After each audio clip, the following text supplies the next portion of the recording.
ಆ ಖರ್ಚನ್ನ ನಿಭಾಯಿಸೋದು ಹೇಗೆ, ಇದರ ಮೇಲೆ ನಾವು ಕಮರ್ಷಿಯಲ್ ಆಸ್ಪೆಕ್ಟಿಂದ ಏನು ಮಾಡೋಕ್ಕಾಗತ್ತೆ ಅನ್ನೋವಂಥ ರಿಸರ್ಚ್ ಮಾಡ್ತಾ ಇದ್ವಿ, ರೈಟ್. ಅಲ್ಲಿ ಸುಮಾರು ಪ್ರಾಡಕ್ಟ್ಗಳನ್ನು ನಾವು ಬಿಟ್ಟಿದ್ದೀವಿ. Third parties over all awareness, ಇದರಿಂದ ಅವ್ರಿಗೆ ಡೆಲ್ಲಿಗೆ ಅಷ್ಟೇ ಅಲ್ಲ, ಪಂಜಾಬಲ್ಲೂ ಆ ಸಮಸ್ಯೆ ಇದೆ. ಇದನ್ನು ಹೇಗೆ ನಾವು ತೊಗೊಂಡು ಬರೋದು ಅನ್ನೋ ಬಗ್ಗೆ ಕೆಲಸ ನಡೀತಾ ಇದೆ. ಅಗ್ರಿಕಲ್ಚರಲ್ ಸೈಕಲ್ ಈಸ್ 1 ವರ್ಷದಲ್ಲಿ ನಿಮಗೆ ಸಿಗೋದೆ, ಲೈಕ್ 3 ವರ್ಷದಲ್ಲಿ ನಿಮ್ಗೆ ಸಿಗೋದು 3 ಸೈಕಲ್ ಸಿಗುತ್ತೆ. ಆ ಸೈಕಲಲ್ಲಿ ನಾವು ರಿಸರ್ಚ್ ಮಾಡಿ ಅವ್ರ ಜೊತೆ ಒಡನಾಟಿ ಅದನ್ನು ಇನ್ಸ್ಟಾಲ್ ಮಾಡಿ ಮಾಡೋದ್ರಿಂದ ಪಂಜಾಬಲ್ಲಿ ಆಲ್ರೆಡಿ ಇದು ನಾವು ಹೇಳ್ತಾ ಇರೋದಲ್ಲ, ರಿಪೋರ್ಟ್ ಬಂದಿರೋದು that last year last 5 years compare ಮಾಡಿದರೆ ಈ ಸರ್ತಿ 38% ಕಮ್ಮಿ ಆಗಿದೆ ಪಂಜಾಬಿಂದ ಬರೋ ಕಾಂಟ್ರಿಬ್ಯೂಷನ್ನು ಅಂತ. ಇದು ನಾವು ಡೆಲಿವರ್ ಮಾಡಿದ್ದೀವಿ, ರೈಟ್. ಸೇಮ್ ನಂಬರ್ಸ್ ಮಿಕ್ಕಿದ 4 ರಾಜ್ಯದವ್ರು ಕೊಡಲಿ, ಅವ್ರೇನು ಡೆಲಿವರ್ ಮಾಡಿದ್ರು ಅಂತ. ಬಟ್ ಇದನ್ನು ಕೇಳೋರೊಬ್ರು ಬೇಕಲ್ಲಪ್ಪ, ನೀವೇನು ಮಾಡಿದ್ರಿ, ಒಂದು ಗೋಲ್ ಸೆಟ್ ಮಾಡೋರೊಬ್ರು ಬೇಕಲ್ಲ. ಈಗ ಫಾರ್ ಎಕ್ಸಾಂಪಲ್ ಇಡೀ ವಿಶ್ವನೇ ಕೂತ್ಕೊಂಡು ನಾವು ಏರ್ ಕಂಟ್ರೋಲ್ಗಾಗಲಿ ಅಥವಾ ಗ್ಲೋಬಲ್ ವಾರ್ಮಿಂಗಿಗಾಗಲಿ ನಮ್ಮ ಒಂದೊಂದು ಟಾರ್ಗೆಟ್ಗಳನ್ನು ಸೆಟ್ ಮಾಡ್ಕೊಳ್ತೀವಿ. ಇಂಡಿಯಾದವರು ಈ ಟಾರ್ಗೆಟ್ನ ಮೀಟ್ ಮಾಡಬೇಕು, ಅಮೆರಿಕಾದವರು ಈ ಟಾರ್ಗೆಟ್ನ ಮೀಟ್ ಮಾಡಬೇಕು, ಯುರೋಪ್ನವರು ಈ ಟಾರ್ಗೆಟ್ನ ಮೀಟ್ ಮಾಡಬೇಕು, ಅಂದರೆ ನಮಗೆ ಇನ್ನೊಂದು 20 ವರ್ಷ ಉಳ್ಗಾಲ ಇದೆ, 30 ವರ್ಷ ಉಳ್ಗಾಲ ಇದೆ, ಇಲ್ಲ ಅಂದರೆ ಈ ಸಮಸ್ಯೆ ಆಗ್ತಾ ಇದೆ ಅಂತ. ಆ ಥರದ ನಾಯಕತ್ವ ಭಾರತದಲ್ಲಿ ಯಾಕೆ ಬರ್ತಾ ಇಲ್ಲ ಅಂದರೆ ನಿಮಗೆ ಮಿಕ್ಕಿದ ಕಡೆ ಹೇಳಿದ್ದನ್ನ ಮಾಡೋಕ್ಕಾಗಲ್ಲ ಅಂತನಾ, ಅಥವಾ ನಿಮಗೆ ಜನರ ಬಗ್ಗೆ ಕಾಳಜಿ ಇಲ್ಲನಾ, ಅಥವಾ ಇದೊಂದು ಸುದ್ದಿ ಇಟ್ಕೊಂಡು ಅರವಿಂದ್ ಕೇಜ್ರಿವಾಲ್ ಅವ್ರನ್ನ ಟಾರ್ಗೆಟ್ ಮಾಡುತ್ತಾ ಇರೋಣ ಅಂತನಾ, ಅದನ್ನ ಅವರು ಉತ್ತರ ಕೊಡಬೇಕು. ಓಕೆ, ನಿಮ್ಮ ಪ್ರಯತ್ನಗಳನ್ನ ನೀವು ಮಾಡಿದಿರಿ, ಆದ್ರೆ ಕೇಂದ್ರದಿಂದ ಸಹಕಾರ ಸಿಕ್ಕಿಲ್ಲ. 5 ರಾಜ್ಯದಲ್ಲಿ ನಮ್ಮ ಸರ್ಕಾರ 5 ರಾಜ್ಯದಲ್ಲಿ ನಮ್ಮ ಸರ್ಕಾರ ಏನಾದ್ರು ಬಂದ್ರೆ 5 ವರ್ಷದಲ್ಲಿ ಅಲ್ಲಿ ಯಾವುದೇ ಪೊಲ್ಯೂಷನ್ ಇರಲ್ಲ, ಅದನ್ನ ಗ್ಯಾರಂಟಿ ನಾನು. ರೈಟ್, ಅಪ್ಡೇಟ್ಸ್ ನೋಡ್ಬಿಡೋಣ ಸರ್. ಕೇಜ್ರಿವಾಲ್, ಅರವಿಂದ್ ಕೇಜ್ರಿವಾಲ್ ಸದ್ಯ ಮುನ್ನಡೆಯನ್ನ ಕಾಯ್ದುಕೊಂಡಿದ್ದಾರೆ. ಮಾಜಿ ಸಿಎಂ ಕೇಜ್ರಿವಾಲ್ಗೆ ಅಲ್ಪ ಮತಗಳ ಮುನ್ನಡೆ.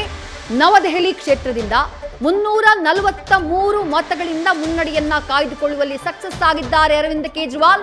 ಬಿಜೆಪಿ ಅಭ್ಯರ್ಥಿ ಪರವೇಶ್ ವರ್ಮಾ ಅವರಿಂದ ಮುನ್ನಡೆಯನ್ನ ಕಾಯ್ದುಕೊಳ್ಳುವಲ್ಲಿ ಯಶಸ್ವಿಯಾಗಿದ್ದಾರೆ. ಆರಂಭದಲ್ಲಿ ಸತತ ಹಿನ್ನಡೆಯನ್ನ ಅನುಭವಿಸಿದ್ರು, ಆದರೆ ಕಳೆದ ಕೆಲ ರೌಂಡ್ಸ್ಗಳಿಂದ ಮುನ್ನಡೆಯನ್ನ ಕಾಯ್ದುಕೊಳ್ಳುವಲ್ಲಿ ಯಶಸ್ವಿಯಾಗಿದ್ದಾರೆ.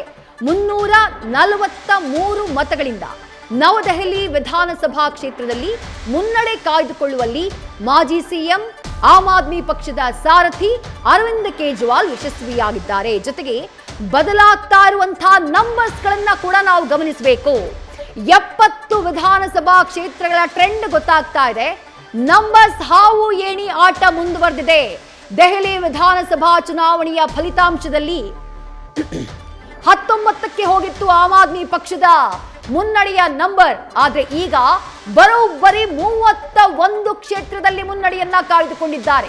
ಅಲ್ಲಿಗೆ ಆಮ್ ಆದ್ಮಿ ಪಕ್ಷ ಬೌನ್ಸ್ ಬ್ಯಾಕ್ ಮಾಡುವಂತಹ ನಿರೀಕ್ಷೆ ಕಾಣಿಸ್ತಾ ಇದೆ. 31 ಕ್ಷೇತ್ರದಲ್ಲಿ ಆಮ್ ಆದ್ಮಿ ಪಕ್ಷದ ಅಭ್ಯರ್ಥಿಗಳು ಮುನ್ನಡೆಯನ್ನ ಕಾಯ್ದುಕೊಂಡಿದ್ದಾರೆ. 39 ಕ್ಷೇತ್ರದಲ್ಲಿ ಬಿಜೆಪಿ ಮುನ್ನಡೆಯನ್ನ ಕಾಯ್ದುಕೊಂಡಿದೆ. ಹಾಫ್ ಸೆಂಚುರಿವರೆಗೂ ಕೂಡ ಹೋಗಿತ್ತು, 50 ಸೀಟ್ಗಳವರೆಗೂ ಕೂಡ ಹೋಗಿತ್ತು ಬಿಜೆಪಿಯ ನಂಬರ್. ಆದ್ರೆ ಈಗ ಅದು 39ಕ್ಕೆ ಇಳಿಕೆಯಾಗಿದೆ. 39ರಲ್ಲಿ ಬಿಜೆಪಿಯ ಅಭ್ಯರ್ಥಿಗಳು ಮುನ್ನಡೆಯನ್ನ ಕಾಯ್ದುಕೊಂಡಿದ್ರೆ, ಮತ್ತೊಂದು ಕಡೆ ಆಮ್ ಆದ್ಮಿ ಪಕ್ಷದ ಅಭ್ಯರ್ಥಿಗಳು 31 ಕ್ಷೇತ್ರದಲ್ಲಿ ಮುನ್ನಡೆಯನ್ನ ಕಾಯ್ದುಕೊಳ್ಳುವಲ್ಲಿ ಸಕ್ಸಸ್ ಆಗಿದ್ದಾರೆ. 1 ಕ್ಷೇತ್ರದಲ್ಲಿ ಕಾಂಗ್ರೆಸ್ ಮುನ್ನಡೆಯನ್ನ ಕಾಯ್ದುಕೊಂಡಿದೆ. ಆ ನಂಬರ್ಸ್ನ ನೀವು ಗಮನಿಸ್ತಾ ಇದ್ದೀರಿ. ಎಲ್ಲ ಒಂದು ನಂಬರ್ ಮಿಸ್ ಆದ ಹಾಗೆ ಕಾಣಿಸ್ತಾ ಇದೆ. 70 ಇರುವಲ್ಲಿ 71 ಕಾಣಿಸ್ತಾ ಇದೆ. ನನ್ನ ಟೀಮಿಗೆ ಹೇಳ್ತೀನಿ ಅದನ್ನ ಕರೆಕ್ಷನ್ ಮಾಡ್ಕೊಳ್ಳೋದಕ್ಕೆ. ಒಟ್ಟಿನಲ್ಲಿ ಮುನ್ನಡೆಯಕ್ಕೆ ಬಂದಿದೆ ಆಮ್ ಆದ್ಮಿ ಪಕ್ಷ. 30ರಲ್ಲಿ ಮುನ್ನಡೆಯನ್ನ ಕಾಯ್ದುಕೊಳ್ಳುವಲ್ಲಿ ಸಕ್ಸಸ್ ಆಗಿದೆ.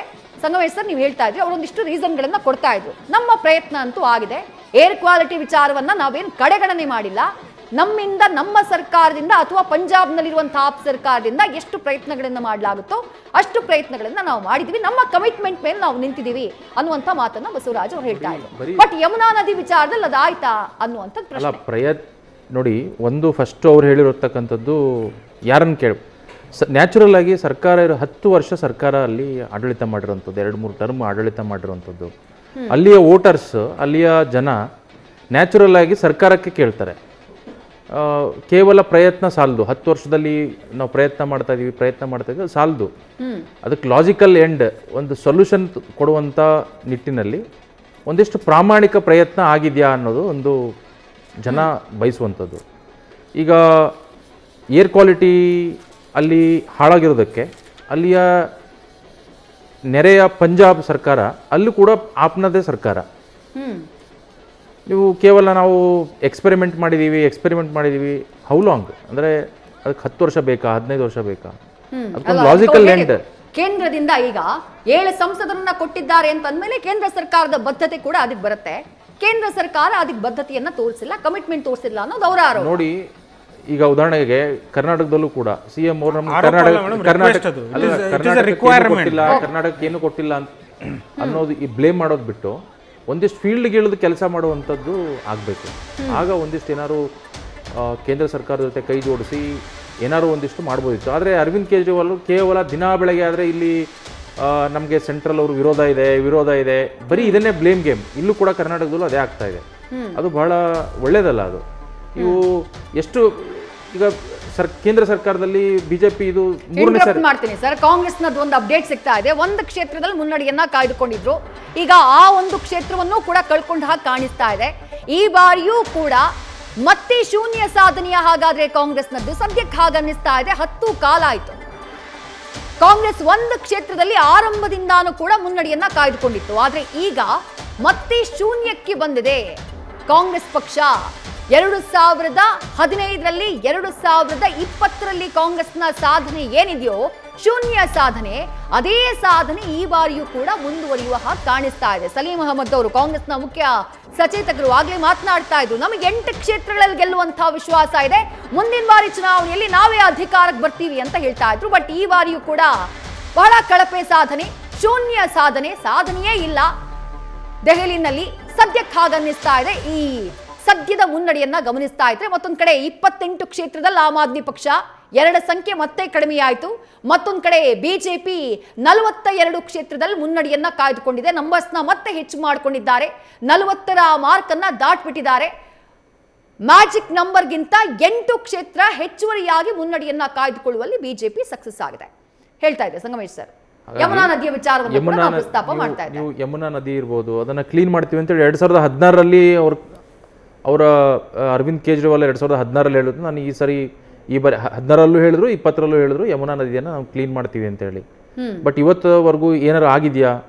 ಹೋಗ್ಲಿ, ಇದರಲ್ಲಿ ಎಷ್ಟು ಪರ್ಸೆಂಟೇಜ್ ನಾವು ಮಾಡೋಕ್ಕೆ ಸಾಧ್ಯ ಆಗಿದೆ, ಎಷ್ಟು ಪರ್ಸೆಂಟೇಜ್ ಆಫ್ ವಾಟರ್ ಕಲುಷಿತವಾಗಿರ್ತಕ್ಕಂಥ ಯಮುನಾ ನದಿ ಏನಿದೆ, ನಾನು ಅಲ್ಲಿ ಹೋಗಿ ನೀವು ಆ ನದಿ ಪಕ್ಕದಲ್ಲಿ ಹೋಗಿ ವಾಸನೆ ತೊಗೊಳಕ್ಕಾಗೋದಿಲ್ಲ ರೀ, ಅಷ್ಟು ಪರಿಸ್ಥಿತಿ ಕೆಟ್ಟದಾಗಿದೆ. ನೀವು ಅದಕ್ಕೆ ಏನು ನಮ್ಮಿಂದ ಏನು ಪ್ರಯತ್ನ ಆಗಿದೆ? ನೀವು ಪ್ರತಿ ಸರಿ ನೋಡಿ ಹರಿಯಾಣದವರು ವಿಷ ಹಾಕ್ಬಿಟ್ಟಿದ್ದಾರೆ ಅಂತೇಳಿ ಈ ತರ ನೋಡಿ, ಈ ಉಡಾಫೆ ಮಾತುಗಳೇ ಆಪ್ಗೆ ಇವತ್ತು ತೊಂದರೆ ಆಗಿರುವಂತದ್ದು. ಇದೇ ಪಂಜಾಬ್ ಒಂದ್ ನಿಮಿಷ, ಪಂಜಾಬ್ ಕಾರಣ ಏನೇನು ಪಂಜಾಬ್ ಸ್ವಲ್ಪ ಜನರಿಗೆ ಒಂದ್ ನಿಮಿಷ ಇರಿ. ನೀವು ಅಂದ್ರೆ ಎಲ್ಲೋ ಒಂದ್ ಕಡೆ ಈ ತರ ಮಾತುಗಳೇ ಬಹುಶಃ ಈ ರಿಸಲ್ಟ್ ಉದಾಹರಣೆಗೆ ಪಂಜಾಬ್ ಅಲ್ಲಿ ನಾವು 1,000 ರೂಪಾಯಿ ಹೆಣ್ಮಕ್ಳಿಗೆ ಕೊಡ್ತೀವಿ ಅಂತೇಳಿ ಅವರು ಮ್ಯಾನಿಫೆಸ್ಟೋದಲ್ಲಿ ಇಟ್ಟಿದ್ರು, ಇವತ್ತರೆಗೂ ಕೊಟ್ಟಿಲ್ಲ. ಜನ ಕೇಳ್ತಕ್ಕಂಥದ್ದು ಮತ್ತೆ ನೀವು ಹೇಳಿರೋ ಆಶ್ವಾಸನೆ ಏನಿತ್ತು ಅದು ಕೊಡಿ ಅಂತ. ಅದಕ್ಕೆ ಇವರು ಅದಕ್ಕೆ ಬೇಜವಾಬ್ದಾರಿ ಹೇಳಿಕೆ. ನಾವು ಇನ್ನೂ 5 ವರ್ಷ ನಮ್ಮ ಸರ್ಕಾರ ನೀವು ಕೊಟ್ಟಿರೋದು, ಇನ್ನೂ 5 ವರ್ಷ ಇದೆ, ಈಗಿನ್ನೂ ಬಂದಿವಿ ಕೊಡ್ತೀವಿ. ಈ ಥರದ ಬೇಜವಾಬ್ದಾರಿ ಹೇಳಿಕೆ. ಮತ್ತೆ ನೀವು ಪ್ರತಿ ಬಾರಿಯೂ ಕೂಡ ನೀವು ಕೇಂದ್ರ ಸರ್ಕಾರದ ಮೇಲೆ ಬೆಟ್ ಮಾರ್ ತೋರಿಸುವಂಥದ್ದು, ಅದು ಎಷ್ಟು ದಿನ ಅಂತೇಳಿ ಜನ ಕೇಳ್ತಾರೆ. ರೈಟ್, ಉತ್ತರ ಕೇಳೋಣ ಬಸವರಾಜ್ ಅವ್ರ ಹತ್ರ ಸರ್ ಪ್ಲೀಸ್. ಸೊ ಒಂದು ಅಂದರೆ ವಿಷಯ ಬಂದಿದೆ ಅಂದರೆ ಜನರು ಪೂರ್ತಿಯಾಗಿ ತಿಳ್ಕೊಬೇಕು ಅನ್ನೋದೊಂದೇ ನಂದು ರಿಕ್ವೆಸ್ಟ್ ಇದ್ದಿದ್ದು. ಯಾಕಂದರೆ ಅವ್ರ ಪಾಪ ಹತ್ರ ಹೋಗಿ ನೋಡ್ಕೊಂಡು ಬಂದಿದ್ದಾರೆ ಅಂದರೆ ಇನ್ನೂ ಜಾಸ್ತಿ ಮಾಹಿತಿ ಇರುತ್ತೆ ಅನ್ನೋದಕ್ಕೆ. ಈಗ ಯಮುನಾ ನದಿ ಕ್ಲೀನ್ ಆಗಿಲ್ಲ ಅಂದ್ರೆ ನನಗೆ ವೋಟ್ ಹಾಕ್ಬೇಡಿ ಅಂತ ಕೇಜ್ರಿವಾಲ್ ಅವರೇ ಹೇಳಿದ್ದು, ನಾವು ಹೇಳಿದ್ದಲ್ಲ, ಅವರೇ ಹೇಳಿದ್ದು. ಒಪ್ಕೊಳ್ತೀನಿ. ಅವ್ರು ಈ ಬಾರಿ ಹೇಳ್ಬೋದಿತ್ತು, ನಾನು ಇಷ್ಟಿಷ್ಟು ಪ್ರಯತ್ನ ಮಾಡಿದ್ದೀನಿ ಯಮುನಾ ನದಿಯ ಕ್ಲೀನಿಂಗ್ ವಿಷಯದಲ್ಲಿ, ನಾನು 1, 2, 3 ಈ ನಾವು ಆಪ್ ಆಗಿ ಸರ್ಕಾರ ನಾವು 1, 2, 3 ಈ ಥರದ ಒಂದು ನಿಲುವನ್ನು ನಾವು ತಗೊಂಡಿದ್ವಿ. ಇದಕ್ಕೆ ಬೇಕಾಗಿರ್ತಕ್ಕಂಥ ಪ್ರಯತ್ನ ಅಷ್ಟೇ ಅಲ್ಲ, ಅದಕ್ಕೆ ನಾವು ಒಂದಿಷ್ಟು ಲಾಜಿಕಲ್ ಸೊಲ್ಯೂಷನ್ ನಾವು ಕೊಡುವಂಥ ನಿಟ್ಟಿನಲ್ಲಿ ನಾವು ಕೆಲಸ ಮಾಡಿದ್ವಿ ಅಂತ ತೋರಿಸ್ಬೋದಿತ್ತು. ಈಗ ಅದನ್ನೇ ಅರವಿಂದ್ ಕೇಜ್ರಿವಾಲ್ ಅದರಿಂದ ಏನು ಎಸ್ಕೇಪ್ ಆಗಿಲ್ಲ. ನಾನು ಮಾಡಲ್ಲ ಅಂತ ಹೇಳಿಲ್ಲ, ಅಥವಾ ನಾನು ಮಾಡಿದ್ದೀನಿ ಅಂತ ಸುಳ್ಳುನು ಹೇಳ್ತಾ ಇಲ್ಲ. ನಾವು ಇನ್ನೂ ಅದನ್ನ ಮಾಡ್ತೀವಿ ಅಂತಾನೆ ಹೇಳ್ತಾ ಇದೀವಿ. ಅದರಲ್ಲಿ 10 ವರ್ಷಗಳ ಕಾಲ ನಾವು ಪ್ರಯತ್ನ ಮಾಡ್ತೀವಿ ಅಂತ ಹೇಳಿದಾಗ ಜನ ಎಲ್ಲೋ ಒಂದ್ ಕಡೆ ನೀವು ಅದನ್ನ 10 ವರ್ಷಗಳ ಕಾಲ ನಾವು ಪ್ರಯತ್ನ ಮಾಡ್ತೀವಿ ಅಂತ ಹೇಳಿಲ್ಲ. ಬಿಕಾಸ್ ನೀವೇ ಹೇಳ್ದಂಗೆ ಫಸ್ಟ್ ಅವರ್ ಆಯ್ತು 2020ರಲ್ಲಿ ಹೇಳಿರುವಂಥದ್ದು ಫಸ್ಟ್ ಗವರ್ನೆನ್ಸ್ ಅಲ್ಲಿ ನಾವು ಗೌರ್ಮೆಂಟಿನ ಎಂಫಸಿಸ್ ಬೇರೆ ಇತ್ತು, ಅದನ್ನು ನಾವು ನಿಭಾಯಿಸಿದ್ದೀವಿ. ಈಗ ಯಮುನಾ ವಿಚಾರವಾಗಿ ನಾವು ಮಾತಾಡೋದಾದರೆ ಟೋಟಲ್ ಯಮುನಾ ಹರಿಯೋದು 1600 ಕಿಲೋಮೀಟ್ರ್. ಅದರಲ್ಲಿ ದೆಹಲಿಯಲ್ಲಿ ಅದು ಹರಿಯೋದು 28 ಕಿಲೋಮೀಟ್ರ್. ಸೊ ದೆಹಲಿಯ ಹೊನೆ ಯಮುನಾ ಮೇಲೆ ಎಷ್ಟಿದೆ ಒಂದು, ಆಮೇಲೆ ದೆಹಲಿಗೆ ಬರೋವಂಥ ಒಳಹರಿವು ಏನಿದೆ ಅದು ಆದಮೇಲೆ ದೆಹಲಿಯಿಂದ ಎಷ್ಟು ಅದರಲ್ಲಿ ಕಲುಷಿತೆ ಹೆಚ್ಚಳ ಆಗ್ತಾ ಇದೆ, ಇದು ಒಂದನೇ ಮಾತು. ನ್ಯೂಸ್ ಫಸ್ಟ್ ನಿರ್ಭೀತಿಯಿಂದ ನಿಮ್ಮ ಪರವಾಗಿ.